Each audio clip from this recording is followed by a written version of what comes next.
Jadi jamaah, ada sebuah cerita tentang bagaimana seorang lelaki, subhanallah ya. Kakak kelas sana cerita dulu. Bicara nikah nggak harus punya pekerjaan tetap. Tapi tetap bekerja. Biasanya kan orang tua bingung ngelihat, nah itu calon suamimu kerjaannya belum tetap, nah kata dia. Dia kerjanya serabutan. Alhamdulillah, yang penting mau bekerja. Rizki itu tidak harus dengan bekerja jamaah. Subhanallah, ada rizki dari arah yang tidak disangka-sangka. Yang orang gak akan berpikir, ya Allah kok bisa fulan dapat rizki itu. Itulah Ar-Razzaq Dzul Quwwatil Matin. Kembali ke cerita bagaimana seorang lelaki ketika dia mau melamar seorang wanita. Itu subhanallah. Perempuan itu setiap dilamar oleh laki-laki yang lamar ini orang-orang sukses jamaah. Semuanya mundur. Karena apa? Karena orang tuanya ketika datang itu lelaki melamar ditanya, mau dikasih berapa anak saya? Di sini berapa pasarannya Ustaz? Nah, nggak tahu Ustaz. Berapa pasarannya di Banjar jemaah? Berapa? 30? Ada 50? Iya. Oh yang 50 yang bagus jemaah. Nah, astagfirullahaladzim. Jadi 20 yang pertengahan gitu. Masya Allah. Tapi memang ada, mahar itu ada mahar standar jemaah. Setiap kampung itu punya standar yang berbeda-beda. Dan itu diperbolehkan dalam agama, nggak ada masalah itu. Umpamanya umumnya 30 juta. Sudah, orang tuanya tanya mau dikasih berapa. Bingung mau dikasih berapa, ini anaknya orang kaya.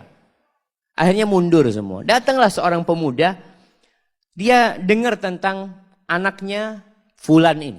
Anaknya orang kaya ini. Dia ngomong sama sahib-sahibnya, anak mau melamar dia, siapa tahu diterima. Ya Allah, orang yang lebih sukses dari kamu mundur, apalagi kayak kamu. Nah, punya kan, ya bismillah kan, siapa tahu diterima. Berangkat dia melamar.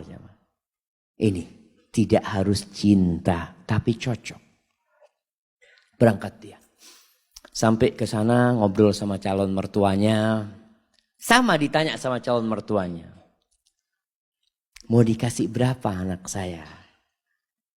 Apa kata calon mertua? Kata calon menantunya, Bapak minta berapa? Oh Allah jamaah. Ini jamaah. Kamu jual saya beli. Minta berapa? Masya Allah. Karena dia memang makelar jamaah. Dia itu kerjanya maklar kemana-mana. Jadi ngomong gitu itu biasa dia. Dia minta berapa Bapak gitu. Waktu itu sebelum Krismon jamaah. Oh zaman ini ceritanya jamaah. Kata orang tuanya berapa? 15 juta nggak apa-apa kata dia. Cuma 15 juta paman kata dia. Subhanallah jemaah. Jangan paman. Masa anaknya Ami yang dari kecil Ami rawat ya. Ami besarkan, Ami sekolahkan cuma dihargai 15 juta. Ami anak kasih 1 miliar. Betul ini ceritanya jemaah. Tapi sekarang anak gak punya duit. Iya, memang dia gak punya duit. Artinya dia ingin ngasih gitu jemaah. Antum ketawa. Subhanallah jemaah. Subhanallah. Akhirnya ya sudah. Diterima jemaah. Itu keluar dari sana teman-temannya bingung. Kok bisa diterima kamu kata dia. Ada ceritanya kata dia. Masya Allah. Akhirnya menikah. Menikah dengan utang dia. Mahar itu boleh utang. Makanya ketika antum menikah. Kan orang tua mengatakan maharnya sekian tunai atau utang. Walaupun anak gak pernah dengar yang utang jemaah ya. Karena yang disebutkan maharnya itu cuma 100 ribu, 1 juta. Seperti itu. Padahal kadang-kala maharnya di zaman sahabat itu. Maharnya itu 1 kebun kurma. Jemaah. Isinya 400 pohon. Jemaah. Berapa miliar itu jemaah. Nah itu bisa utang.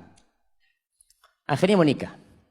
Setelah menikah tetap kerjanya serabutan dia ya. Maklar jual ini jual itu.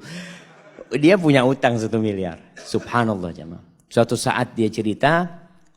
Mertuanya ini ngobrol sama menantu-menantunya yang kaya-kaya. Cuma 1 yang miskin jemaah.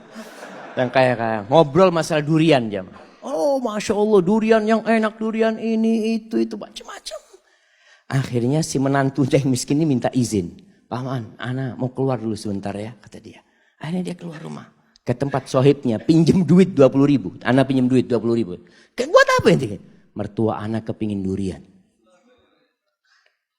Dia beli durian, jemaah. Dia bawa. Sampai rumah masih ngobrol durian ini, jemaah. Dia ngomong, paman, afwan, ana nggak bisa beli yang bagus, yang mudah-mudahan ini enak buat paman. Itu mertuanya langsung jatuh cinta sama menantunya nih. Yang kaya raya cuma ngomong doang, durian. Ada langsung beli, jemaah. Subhanallah, jemaah. Antum itu kalau jadi menantu yang bener. Mertua ngomong durian berarti kepingin durian. Masya Allah, jemaah. Ini akhirnya nih menantu jadi menantu kesayangan. Sampai kakeknya, istri dia itu, neneknya, pernah suatu hari karena sayangnya sama ini menantu ya. Baik menantu ini. Cuma duitnya memang gak banyak. Tapi dia mau kerja. Makanya ketika itu dia mengatakan lupa. Salah satu yang diucapkan kepada calon mertuanya ini, paman ana sekarang gak punya duit. Tapi alhamdulillah Allah kasih anak akal bisa berpikir. Allah kasih anak lutut, anak bisa berjalan. Anak insya Allah akan lunasin hal itu. Subhanallah. Sampai suatu hari dia dipanggil sama neneknya istrinya. Kata neneknya, nak, nenek ini punya duit 500 juta. Nenek mau kasih buat kamu. Subhanallah, jemaah. Si menantu malu, jemaah. Janganlah nenek kalau mau kasih ke cucunya nenek. Biar nanti anak pinjam, anak putar duitnya. Masya Allah. Antum ketawa. Ini laki-laki terhormat, jemaah. Artinya dia nggak mau terima. Dia nanti mau pinjam sama istrinya. Kalau sudah punya istrinya dia bisa pinjam. Masya Allah, jemaah. Akhirnya diberikan kepada istrinya, duitnya diputar, dia lunasin 1 miliar, jemaah. Maka carilah lelaki tadi yang gak harus punya pekerjaan tetap. Masih banyak masyarakat Indonesia itu yang berpikir kalau cari pasangan hidup yang pegawai. Yang sudah punya gaji tetap. Jangan sama orang yang baru usaha kecil-kecil nanti bangkrut dia katanya. Kalau pegawai kan ada jaminan nanti. Ada jaminan masa tua macam-macam. Lah, gak harus. Maka itu kriterianya. Allah Subhanahu wa taala mengatakan, "In yakunu fuqara yughnihimullah min fadlih.